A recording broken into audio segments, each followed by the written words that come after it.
সকাল সকাল উঠে দেখি আমাদের মিনি এখানে শুয়ে আছে, কারণ ওর মনটা খুবই খারাপ। যাই হোক, তারপরে আমার ছেলের বোতলটা ধুয়ে ঘরে এসে দেখি আমার ছেলে খেলা করছে, আমার কোলে আসার জন্য কীরকম করছে একটু দেখুন।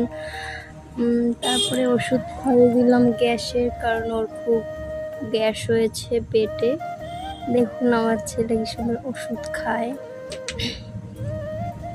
ওষুধ খেতে খুব ভালোবাসে। তারপরে দিয়ে দিলাম ওকে অঙ্গনারী স্কুল দিয়ে দিয়েছে ছাতু, সেই ছাতুটা খাইয়ে দিলাম। ও এই ছাতুটা খুবই ভালো খায়, দেখুন আপনারা ছাতু খেতে যে এত ভালোবাসে। আর হ্যাঁ, আমি ওকে যবে থেকে সলিড খাওয়ানো শুরু করেছি তবে থেকেই আমি ওকে কাঁসার থালা, বাটি, গ্লাস সব কিছুই দিয়েছি, কারণ যেটাতে খাওয়াবো সেটাতে ছোটোবেলা থেকে খাওয়ানোর অভ্যাস করানো ভালো। ও খুবই ভালো খায় এই ছাতুটা।